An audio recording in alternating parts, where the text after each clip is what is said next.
Первая выставка недвижимости Армении в Москве. Арарат Парк Хаят. 12 и 13 апреля. Приходите.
Բարի երեկո, դուք դիտում եք Հորիզոնը։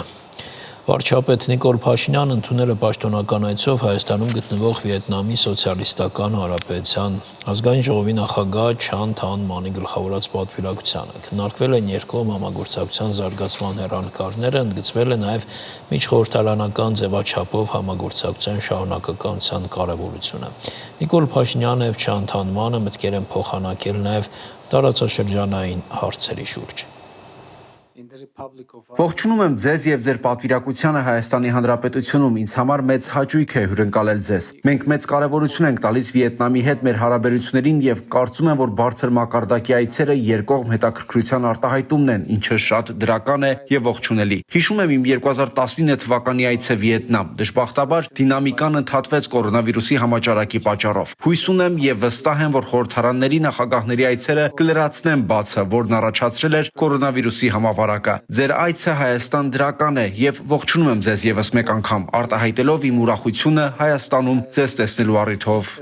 Պարոն վարչապետ, Հայաստանի կառավարության անդամներ, ուրախ եմ Վիետնամի պետության ու կուսակցության ղեկավար կազմի ազգային ժողովի բարձրաստիճան պատվիրակությունը գլխավորելու դեպի հրաշալի Հայաստանի Հանրապետություն այցելության համար։ Ես եւ պատվիրակության անդամները տպավորված ենք գեղեցիկ մայրաքաղաք Երևանով, բազմաթիվ սքանչելի ճարտարապետական կառույցներով, որոնք խոսում են պատմության ու մշակույթի մասին։ Իմ այցը Հայաստան ցույց է տալիս բարեկամությունն առավել ամրապնդելու մեր նպատակն ու ցանկությունը։ Հանրապետության նախագահը ևս ընդունել է Վիետնամի ազգային ժողովի նախագահի գլխավորած պատվիրակությանը, քննարկվել է համագործակցության վերաբերյալ հարցերի լայն շրջանակ։ Մտքեր են փոխանակվել տարածաշրջանային զարգացումների շուրջ, հանրապետության նախագահը նշել է, որ Հայաստանը հաստատակամ դիրքորոշում ունի խաղաղություն հաստատելու հարցում։ Սա առաջին նմանատիպ այցն է Վիետնամի Սոցիալիստական Հանրապետության բարձրաստիճան պաշտոնյայի։ Կարծում եմ սա նաև գնահատական է մեր երկու երկրների բարեկամական հարաբերությունների, որոնք մեզ համար շատ կարևոր են եւ վստահ եմ ունենալու են իրենց շարունակականությունը։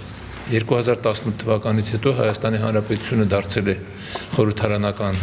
երկիր եւ այս առումով մեր համար առանձնահատուկ նշանակություն ունի միջխորհրդարանական հարաբերությունները եւ ձեր այցը նաեւ կարևորում եմ այս առումով։ Բարի գալուստ Հայաստանի Հանրապետություն,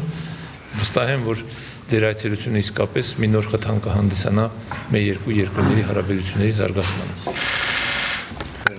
Tổng thống Vahan Katu Rian cùng các vị đại biểu của Armenia. Մեծարգո պարոն նախագահ, հարգարժան գործընկերներ Հայաստանի Հանրապետությունից, Վիետնամի պետության եւ ժողովրդի անունից ինձ համար մեծ պատիվ է առաջնորդել այս պատվիրակությունը եւ այցելել Հայաստանի Հանրապետություն։ Ես ձեզ շնորհակալություն եմ հայտնում, պարոն նախագահ, որ ձեր ժամանակը հատկացրել եք եւ մեր պատվիրակությանը ընդունել եք։ Թույլ տվեք նաեւ ձեզ փոխանցեմ Վիետնամի կոմունիստական կուսակցության նախագահի ողջունները, ինչպես նաև Վիետնամի վարչապետի ջերմ ողջունները։ 1959 թվականին մեր սիրելի նախագահ Հո Չի Մինը Հայաստան այցելեց, իսկ այսօր գրեթե 70 տարի անց իմ այցը հանդիսանում է մեր պետության, մեր ղեկավարության կողմից եզակի եւ ցույց է տալիս մեր ժողովրդի, մեր պետության ձգտումները ել ավելի խորացնել մեր երկրների միջև բարեկամությունն ու համագործակցությունը։ Նպատակ ունենք խթանել կայուն զարգացումն ու գործընկերությունը Հայաստանի Հանրապետության հետ, թե քաղաքական ոլորտներում, թե գիտության, տեխնոլոգիայի, տնտեսության տարբեր ոլորտներում, առողջապահության ոլորտում։ Đến Armenia thì thực chất Փոխվարչապետ Մեր Գրիգորյանն ընդունել է Հարավային Կովկասի եւ Վրաստանի ճգնաժամի հարցերով Եվրամիության հատուկ ներկայացուցիչ Մագդալենա Գրոնոին մտքեր են փոխանակվել տարածաշրջանային զարգացումների շուրջ, քննարկվել են սահմանազատման գործընթացը եւ հաղորդակցությունների ու տնտեսական կապերի ապաշրջափակման հնարավորությունները։ Արտաքին գործերի նախարարի տեղակալ Վահան Կոստանյանը հանդիպել է Կատարի արտաքին գործերի պետնախարարի գլխավորած պատվիրակության հետ։ Նախարարի տեղակալ Կոստանյանը շնորհակալություն հայտնել Կատարի արտաքին գործերի նախարարության կողմից Հայաստանի եւ Ադրբեջանի միջև խաղաղության եւ միջպետական հարաբերությունների հաստատման մասին համաձայնագրի տեքստի վերջնականացումը ողջունելու համար, ինչպես նաեւ բարձր է գնահատել Կատարի բարձրագույն ղեկավարության կողմից խաղաղության խաչմերուկ ծրագրի նկատմամբ ցուցաբերած հետաքրքրությունը։ Հայաստան-Իրան ազարամյա հարևանություն հանրային համաժողովին երկու երկրների առաջատար փորձագետները քննարկել են հայ-իրանական պատմական կապերը քաղաքագետների համոզմամբ այս համաժողովը կարող է լինել շարունակական եւ նպաստել երկու երկրների միջև հարաբերությունների խորացմանը։ Պատմությունը, մշակույթը եւ հասարակական կապերը համաժողովի առանցքային թեմաներն էին։ Հայաստանում Իրանի դեսպան Մեհդի Սոփանին հայ-իրանական հարաբերությունները բնորոշեց 3 հիմնարար սկզբունքով՝ աշխարհաքաղաքական, աշխարհատնտեսական եւ աշխարհամշակութային, ընդգծելով, որ երկու երկրները պատմականորեն կիսել են նույն տարածաշրջանը, իսկ նրանց անվտանգությունն ու շահերը միշտ փոխկապակցված են եղել։ Այսօր զարգացումները Սյունիքի մարզում ուղղակիորեն կապակցված են Իրանի շահի հետ, եւ պատճառը, որ Իրանը միջազգային սահմանների մեջ փոփոխությունը համարում է կարմիր գիծ, հենց դրանով է պայմանավորված։ Չնայած Հայաստանի հետ շատ կարճ սահման ունենք, բայց այն համարվում է ամենաապահով սահմաններից մեկը։ Մենք երբեք Հայաստանի կողմից սպառնալիքներ չենք զգացել, եւ դա եղել է փոխադարձ։ Հայաստանի եւ Իրանի միջև սահմաններին անդրադարձավ նաեւ FPS ընկերության գործադիր տնօրեն Մուստաֆա Տալեբպուրը, ով նշեց, որ Իրանի կառավարությունը հատկապես Արցախյան պատերազմից հետո եւ այսպես կոչված Զանգեզուրի միջանցքի հարցում հայտարարել է, որ չի թույլատրի որևէ երկրի վտանգել կամ խախտել մեր երկրների միջև սահմանները եւ լիովին աջակցում է Հայաստանի տարածքային ամբողջականությանը։ Արցախյան պատերազմի ավարտից հետո, ինչպես գիտեք, Իրանի եւ Հայաստանի միջև հիմնական երթուղին փակվեց եւ երկու երկրների կառավարությունները կենտրոնացան այլընտրանքային ճանապարհների վրա։ Իրանական ընկերությունները պայմանագիր կնքեցին Հայաստանի կառավարության հետ աջակցելու եւ կառուցելու այն ճանապարհները, որոնք կպահպանեն երկու երկրների միջև անվտանգ կապը։ Այդ ճանապարհները, որոնք անցնում են Հայաստանի տարածքով, կարևոր են նաեւ Պարսից ծոցի եւ Սև ծովի միջև կապ հաստատելու համար։ Այս նպատակով Իրանն արդեն սկսել է ներդրումներ կատարել։ Կարծում եմ, որ 2 տարվա ընթացքում ճանապարհները պատրաստ կլինեն լիարժեք շահագործման։ Մուստաֆա Տալեբպուրի այս միտքը իր ելույթում հաստատեց նաեւ դեսպանը, նշելով, որ Հայաստանը գտնվելով հյուսիս-հարավ ճանապարհի կենտրոնում Իրանի Չաբահար նավահանգստի միջոցով կարող է ապահովել ելք դեպի Պարսից ծոց, Հնդկաստան, Միջին Ասիա, Թուրքմենստան եւ Իրաք։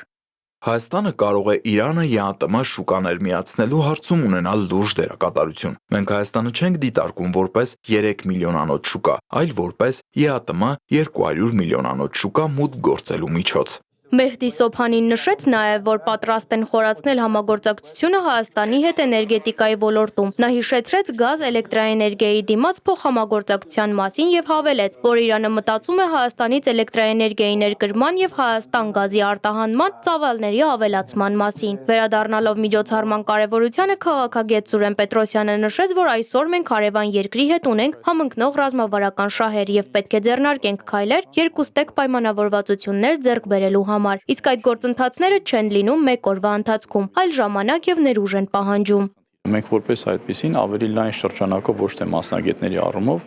չենք ճանաչում Իրանը, կա ճանաչողության ճգնաժամ։ Սա լրջագույն խնդիր է եւ այս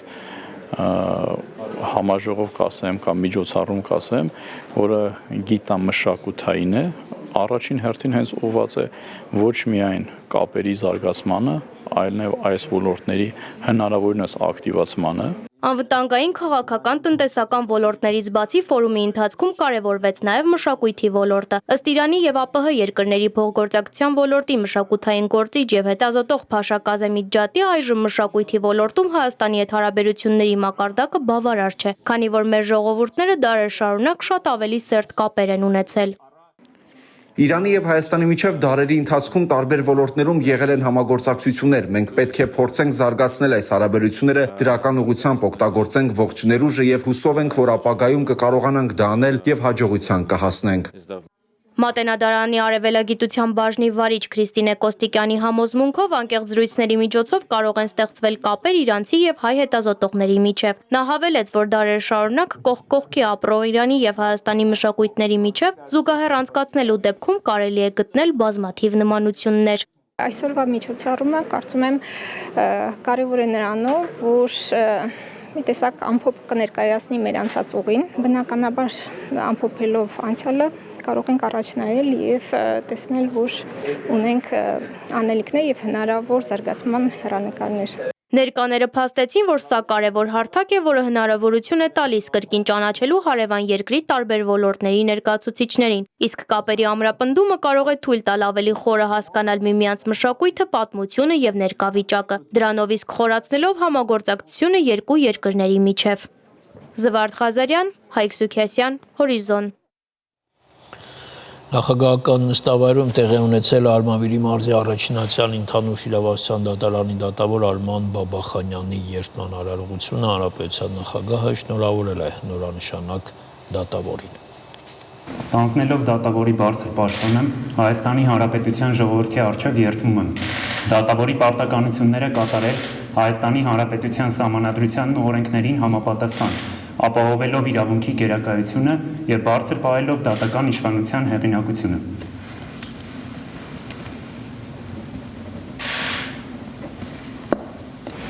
Շնորհավորում ենք ձեզ դատավորի բարձր պաշտոնը ստանձնելու կապակցությամբ եւ հույս ենք, որ ձեր աշխատանքով բարձր կպահեք դատավորի հեղինակությունը։ Միաժամանակ կառաջնորդվեք սահմանադրությամբ եւ Հայաստանի Հանրապետության օրենսդրությամբ։ Շնորհավորում ենք։ Հորիզոնի այս թողարկումը ավարտվեց, կվերադառնանք կարճ դադարից հետո։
Շարունակենք թողարկումը։ Երեկ երեկոյան տեղի ունեցել քաղաքացիական պայմանագիր կուսակցության նախաձեռնող խմբի նիստը, որը վարել է Նիկոլ Փաշինյանը, քննարկվել է քաղաքացիների առաջարկների հիման վրա իրական Հայաստանի գաղափարախոսության շուրջ կատարվող աշխատանքների ընթացքը։ Հավաքանու արտահերթ ընտրություններից հետո Գյումրիում ստեղծված իրավիճակը կարծես թե հանգուցալուծվում է։ Տևական ժամանակ լռություն պահպանած մեր քաղաքը դաշինքի քաղաքապետի տեխնացու Մարտուն Գրիգորյանը այսօր կայացրել է իր որոշումը։ Հիշեցնենք, որ Գյումրիում ըստ ընտրությունների նախնական արդյունքների առավելագույն ձայներ ստացել է քաղաքացիական պայմանագիրը, երկրորդ տեղում Հայաստանի կոմունիստական կուսակցությունն է նախկին քաղաքապետ Վարդան Ղուկասյանի գլխավորությամբ։ Գյումրի հավաքանու ընտրություններում անցողիկ շեմը ախտարած ընդդիմադիր ուժերից երկուսը հայտարարել էին առավելագույն քվեներ ստացած ընդդիմադիր տեխնացու Վարդան Ղուկասյանին սատարելու մասին։ Այս պարագայում վճռորոշ էր դառնում մեր քաղաքը դաշինքը առաջնորդող Մարտուն Գրիգորյանի խոսքը։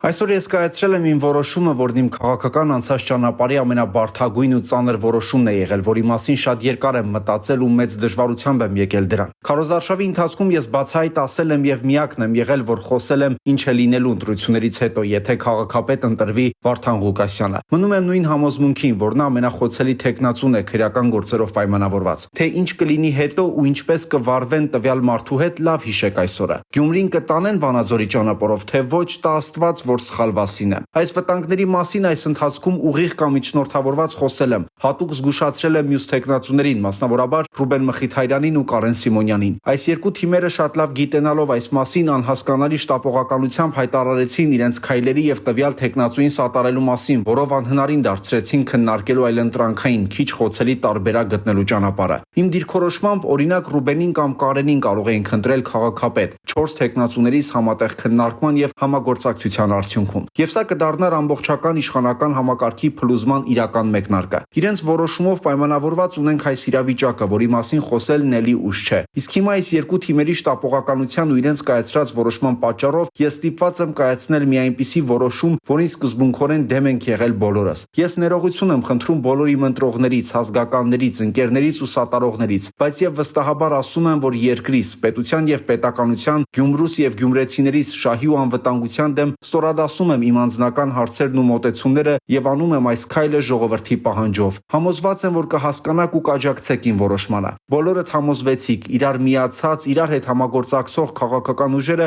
առանց իմ եւ մեր քաղաքը դաշինքի որոշման ոչ մի բան չեն կարողանալու անել Գյումրիում եւ ամեն ինչ հետայսու կախված է լինելու մեր քաղաքը դաշինքի քվեարկություններից։ Եվ այսպես, մեր քաղաքը դաշինքը հայտարարում է, որ կտա անհրաժեշտ քանակությամբ քվե մյուս երկու ուժերի կողմից սատարվող տեխնացու Վարդան Ղուկասյանին, առանց որևէ պաշտոնի, ակնկալիքի եւ որևէ պայմանավորվածության։ Եվ հետագա ամբողջ պատասխանատվությունը, քաղաքի հետագա ճակատագիրը քաղաքացիական պայմանագրին տալու չտալու մասով այսուհետ թեև վերցնում են իրենց վրա երեք ուժերը Վարդան Ղուկասյանի գլխավորությամբ, այնուամենայնիվ բոլորդ էլ գիտեք, ես ձեռքերս սալած չեմ նստելու եւ շարունակելու եմ անել ամեն ինչ, որ քաղաքացիական պայմանագիրը Գյումրիում քաղաքապետ չունենա։ Այսօր Բաքվի ռազմական դատարանում շարունակվել է 15 հայ ռազմագերիների Արցախի նախկին ռազմաքաղաքական ղեկավարության եւ գերեվարված մյուս անձանց դեմ շինծու գործերով դատավարությունը։ 3 դատական նիստում դատախազի հարցերին պատասխանել է Արցախի ազգային ժողովի նախագահ Դավիթ Իշխանյանը։ Հիշեցնենք, որ Արցախի ռազմաքաղաքական ղեկավարությունը Բաքուն մեղադրում է ահաբեկչության, ռազմական հանցագործությունների, ցեղասպանության եւ այլ հանցանքների համար։ Միացյալ Նահանգների նախագահ Թրամփը սպասում է Երևանի եւ Բաքվի միջև խաղաղության համաձայնագրի ստորագրման, իսկ Եվրահանձնաժողովի ղեկավար Ուրսուլա ֆոն դեր Լայենը հույս ունի, որ Թուրքիայի, Ադրբեջանի, Հայաստանի միջև սահմանների բացումը նոր հնարավորություններ կստեղծի Եվրոպայի եւ Կենտրոնական Ասիայի միջև համագործակցության համար։ Տարածաշրջանային եւ միջազգային անցուդարձը տեսաշարում։ Միացյալ Նահանգների նախագահն անհամբերությամբ սպասում է Ադրբեջանի եւ Հայաստանի միջև խաղաղության համաձայնագրի ստորագրմանը։ Այս մասին Բաքվում հայտարարել է ԱՄՆ պետդեպարտամենտի էներգետիկ ռեսուրսների բյուրոյի ավագ խորհրդական Էրիկ Ջեյքոբսը։ Շնորհավորում եմ ձեզ Հայաստանի հետ խաղաղության պայմանագրի տեքստի ավարտի կապակցությամբ։ Նախագահ Թրամփն անհամբերությամբ սպասում է դրա ստորագրմանը եւ ավերացմանը։ Կայունությունը եւ պաշտոնական խաղաղության համաձայնագիրը կարեւոր են տարածաշրջանում երկարաժամկետ տնտեսական զարգացման ապահովման համար։ Ելույթ ունենալով Բաքվում կայացած էներգետիկ միջոցառման ժամանակ Ջեյքոբսը նշել է, որ տևական խաղաղությունը կկոտրի հակամարտությունների շղթան եւ կբացի անվտանգության եւ բարգավաճման նոր դարաշրջան Հարավային Կովկասում։ Սամարղանդում տեղի է ունեցել Կենտրոնական Ասիայի եւ Եվրամիության միջև առաջին գագաթնաժողովը։ Եվրահանձնաժողովի նախագահ Ուրսուլա ֆոն դեր Լայենն այն անվանել է նորեջ Եվրամիություն Կենտրոնական Ասիայի երկարամյա բարեկամության մեջ։ Խոսելով տարբեր ոլորտներում համագործակցության նոր ուղիների մասին, ֆոն դեր Լայենը կարևորել է հատկապես տրանսպորտային միջանցքների ոլորտը։ Անցյալ տարի մենք 10 միլիարդ եվրոյի ներդրում կատարելու խոստում ենք տվել անդրկասպյան տրանսպորտային միջանցքին։ Դա մոտ կիսով կնվազեցնի ցամաքային ճանապարհը Եվրոպայի եւ Կենտրոնական Ասիայի միջև։ Միջանցքը կբացահայտի նաեւ մեր տարածաշրջանների միջև բիզնեսների չօգտագործված ներուժը, կխթանի կապերն ու առևտուրը Կենտրոնական Ասիայի 5 երկրների միջև։ Բայց միայն ենթակառուցվածքները բավարար չեն։ Սև ծով հասնելու համար կարևոր է նաեւ Կենտրոնական Ասիայի ու Հարավային Կովկասի երկրների սահմանների հարթ անցումը։ Եվրահանձնաժողովի նախագահն ասել է, որ 3 տասնամյակ փակ լինելուց հետո Թուրքիայի եւ Ադրբեջանի հետ Հայաստանի սահմանների բացումը բեկումնային կլինի։ Դա Եվրոպան ու Կենտրոնական Ասիան կմոտեցնի միմյանց առավել քան երբևէ։ Միացյալ Նահանգների եւ Ռուսաստանի ներկայացուցիչները բանակցություններ են վարել Վաշինգտոնում։ Այս մասին հայտարարել է Ռուսաստանի նախագահի հատուկ ներկայացուցիչ ներդրումային ֆոնդի ղեկավար Կիրիլ Դմիտրիևը, նշելով, որ հանդիպումների ընթացքում քննարկվել են ռուս-ամերիկյան հարաբերությունների, ինչպես նաեւ երկու երկրների միջև թռիչքների վերականգնման հարցերը։ Քննարկել ենք նաեւ տնտեսական եւ ներդրումային բնույթի հարցեր։ Մենք տեսնում ենք ամերիկյան ընկերությունների Ռուսաստան վերադառնալու մեծ ցանկություն։ Ամերիկյան շատ ընկերություններ պարզապես ցանկանում են զբաղեցնել այն տեղը, որտեղ հեռացել են եվրոպական ընկերությունները։ Դմիտրիևը միաժամանակ ընդգծել է, որ դա հնարավոր է հաշվի առնելով Ռուսաստանի շահերը։ Նա նշել է նաև, որ քննարկվել են Արկտիկայում հազվագյուտ հողային մետաղների եւ տարբեր այլ ոլորտներում հնարավոր համագործակցությունը։ Դմիտրիևը թեև չի նշել, թե ում հետ է հանդիպել Վաշինգտոնում, սակայն բանակցությունների մթնոլորտի մասին դրական է խոսել։ Մեր հարաբերություններում գրանցվել է դրական դինամիկա, անհրաժեշտ կլինեն եւս մի շարք հանդիպումներ, որպեսզի կարողանանք լուծել մեր բոլոր տարաձայնությունները։ Ես կասեի, որ մենք 3 քայլ առաջ արեցինք մի շարք կարևոր հարցերի շուրջ։ Մենք բացարձակապես հստակ տեսնում ենք, որ նախագահ Թրամփի վարչակազմը, ի տարբերություն նախագահ Բայդենի, հակված է խնդիրների լուծմանը։ Նրանք չափազանց հարգալից են, հասկանում են Ռուսաստանի դիրքորոշումը, շատ հարցեր են տալիս եւ փոխզիջումներ են գտնում։ Նա հավելել է, որ Ռուսաստանի եւ Միացյալ Նահանգների միջև նոր բանակցությունների ժամկետները կորոշվեն մոտ ապագայում։ Դմիտրիևը ԱՄՆ գործընկերներին հրավիրել է Ռուսաստան։ Միացյալ Նահանգները շարունակում է բանակցությունները Ռուսաստանի հետ եւ մշակում է ուկրաինական կարգավորման խաղաղ ծրագիր, սակայն Արևմտյան Եվրոպան ատում է նախագահ Դոնալդ Թրամփին եւ Ուկրաինային պատերազմի երկարաժամկետ ծրագիր է պատրաստել։ Այս մասին հայտարարել է Հունգարիայի վարչապետ Վիկտոր Օրբանը տեղի լրատվամիջոցներից մեկին տված հարցազրույցում։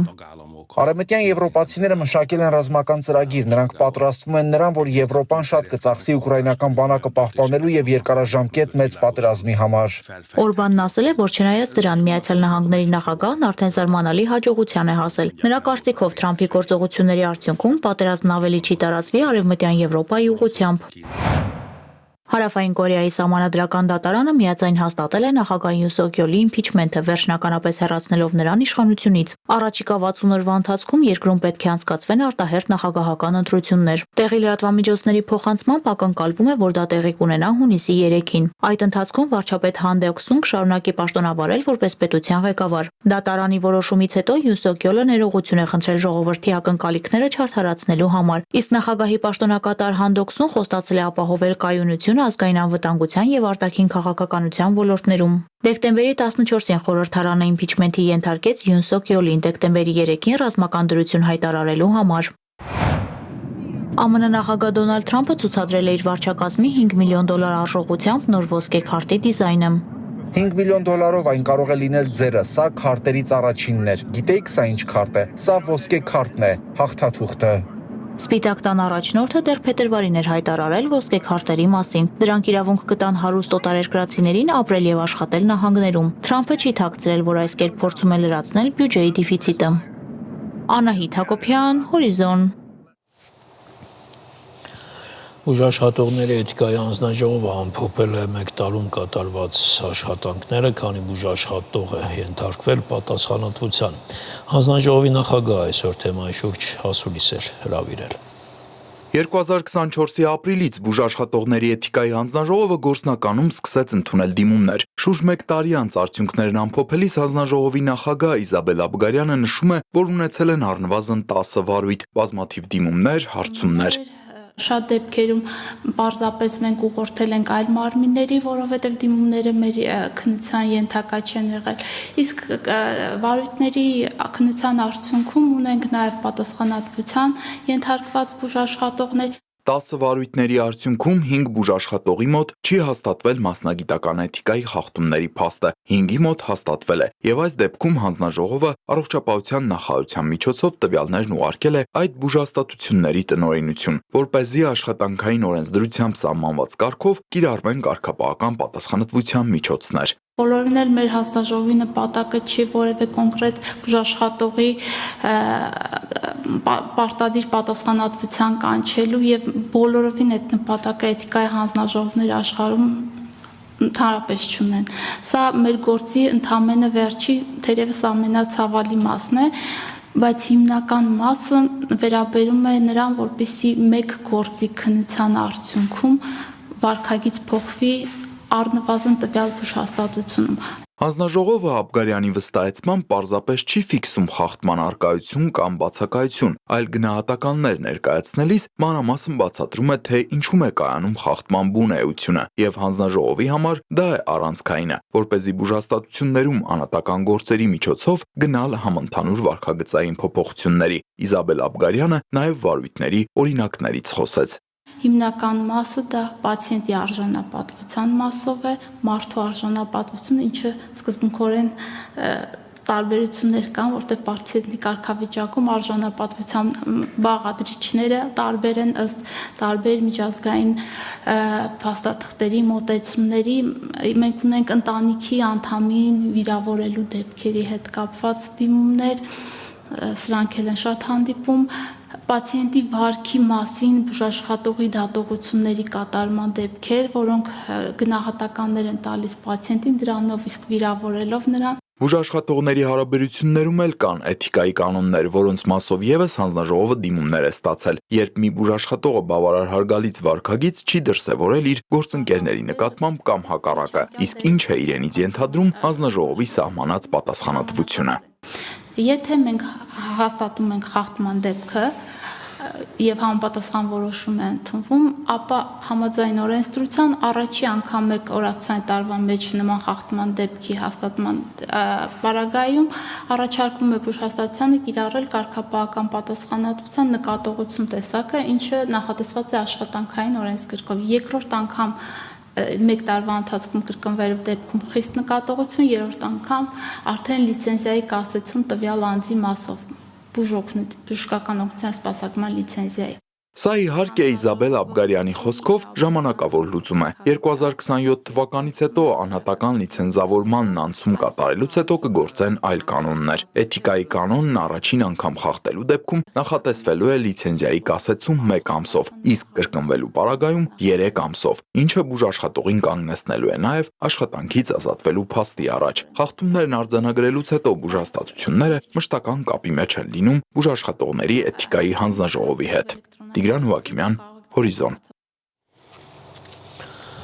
Առայժմ այսքանը, կհանդիպենք ժամը 22-ին։